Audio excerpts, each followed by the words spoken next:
family. Welcome back. Happy Monday. I hope that you all had a great weekend. If you celebrated Halloween, I hope you were fun and safe, and hopefully you got some candy. Hopefully you didn't drive your parents or family crazy. So I really, really hope that October was a great month for you. I hope that October taught you some things. I hope that October you learned some things. And so we are now in a new month and we are on episode 10 of Mindfulness Mondays. Can you guys believe it? 10 episodes already. Super, super excited for that. Super excited to just continue this series and continue to deeply reach our full potential. So I'm so excited to be on episode 10. I'm excited to start a new month. We're really going to start a new series today as well. So I'm super excited. Just a bunch of new things on the beginning of November. So I'm super excited. I hope you guys are as excited as I am. So, in October, we talked about community. We talked about how we really need people in order to be successful, how we need to have those people in our corner, how we need to just be able to depend on people through the good, the bad, the ugly, and things like that. And so we will come back around to community and we will come back around to discussing ourselves. But for the month of November, what I wanted to do is I wanted to really dig deep into grief. And so, for those of you who don't know, I do have my own organization called Healing She Got Faith. And Healing She Got Faith is all about people who are grieving and on this self love journey. And so, in November, they have what they called a Kids Grief Awareness Day. And so that's November 19th of this year. It's usually the third Thursday of the month. The way you can think about it is it's always the Thursday before what we would call Thanksgiving, right? And so, since I started working with the middle schoolers, this month will be dedicated to our students.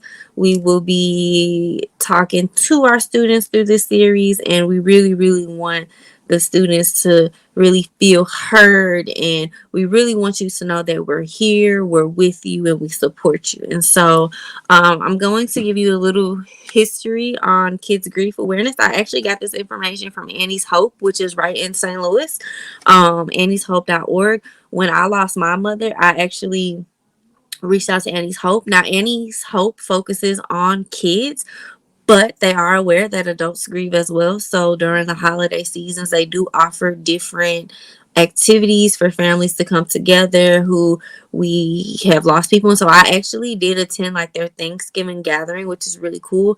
And then if you're an adult and you're grieving, they do have resources for you, but they mostly focus on kids. So I actually, because I've participated in them and because I've kind of supported them in different activities and things like that, I did go to their page to get some information, and I will be sure to drop that in the link in the bio, as well as I always want to give you guys resources of where I talk from, because even though I think I'm pretty dope, I can't do this by myself. I do need other resources and knowledge. So this month we will be discussing grief. We'll be discussing kids' grief. We will be discussing what that looks like. How do we deal with it? What happens when we don't know what to do with it? How do we tell the adults to help us? As adults, how do we really deal with a child who is grieving? All these different questions, all these different things, and that's what we will be talking about. So let me give you a little history, and then I want to talk to my kids. So it is observed, as I mentioned before, every third Thursday of November, right before Thanksgiving. So Kids Grief Day is right there. And part of that is because we lose so many people, and the holidays are some of the hardest things to deal with when it comes to grief, when it comes to grieving. The holidays trigger us. If you don't know what trigger means, think of triggering as a spark within your body that sets you back to a place of where you remembered those loved ones. So in this particular month, we will be discussing grief in a sense of losing someone due to death. So maybe your mother or father passed away, maybe your brother or sister passed away. For me, both my parents passed away. I lost my father when I was 15 years old. He died of a massive heart attack at work. When I was 26, actually, I was 25 and I was turning 26. My mother was killed by a truck driver. And what I didn't realize was when I lost my father, I was still a child. I was 15, but I was still a child. I was still a baby. I was still somebody, and it was very new. But what was interesting to me was when I was 26, um, the feelings weren't that much different. And I wasn't, either way, I wasn't prepared, whether I was a child or whether I was an adult. Either way, I wasn't prepared. And I find that interesting, because I think a lot of times we think, oh, when you become an adult, you understand it better. But that's not necessarily the case, because grief is different, and we're going to get into that. So according to this website, before a child graduates from high school, 1 out of 20 children will have a parent die. But this statistic does not include the loss of a sibling. So one out of 20 kids will experience the death of a parent before they graduate, which is huge, because our parents are the ones that prepare us. Our parents are the ones that they're the first people to love us. They're the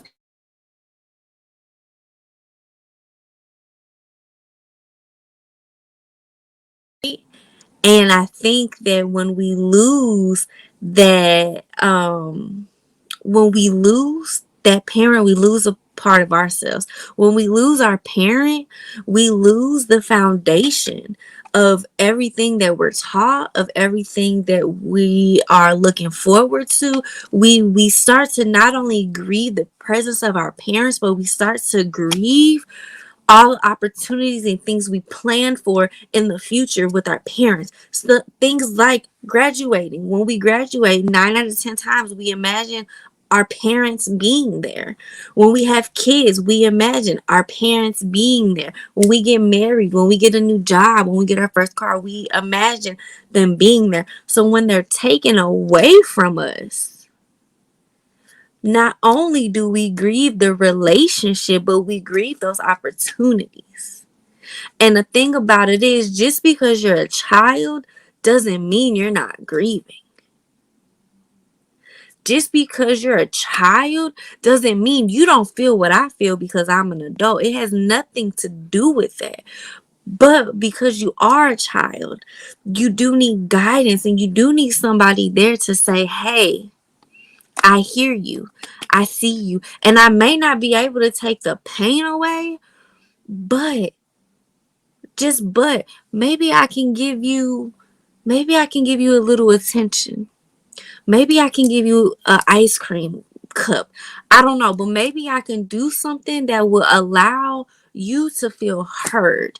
And I think that is the most important thing for kids, especially your age. You guys are middle schoolers, so you're at this time in your life where you're growing up and you're starting to see things, and you're starting to realize things, and you're really starting to take a lot in. So let's say you have lost a parent, because I know one of you or two of you, somebody has lost a parent. So when you look at other kids and you see them interacting with their parents, and you see them interacting with their family, and you might be thinking, well, how come I don't get to have that?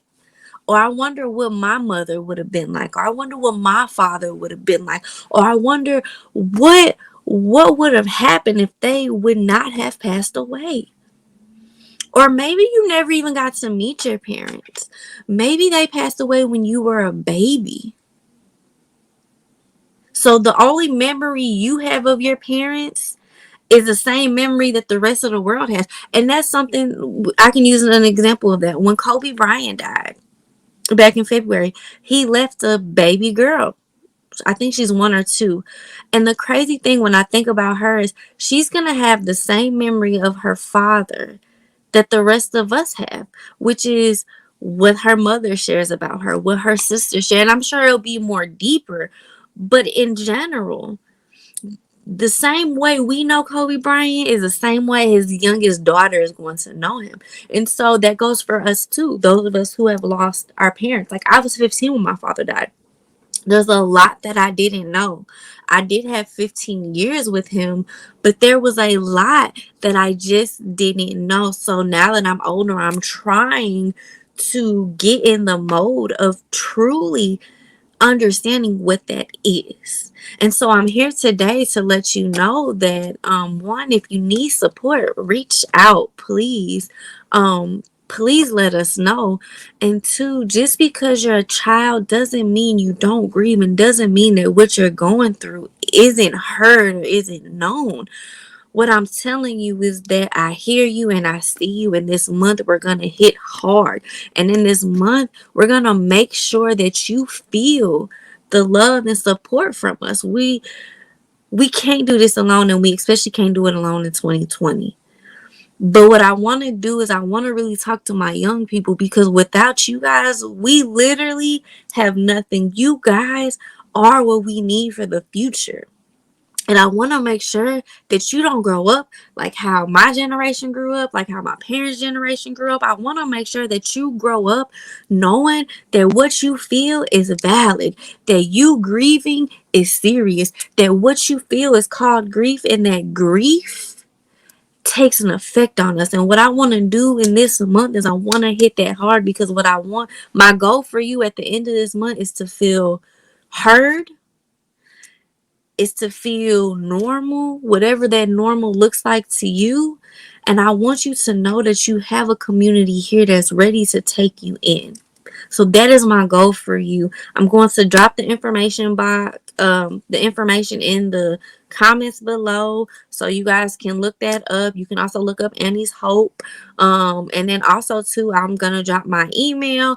And you guys, like, if you guys have anything, please do not be afraid to reach out to me, or do not be afraid to reach out to Principal Griffin or anybody in the school. Just let them know you want to talk to Miss Nolan, or if you don't, you just want to talk to a trusted adult, just let them know that that's what you need. We're here for you guys. I want you to love you the way you love the world, and I'll catch you next Monday. Bye, guys.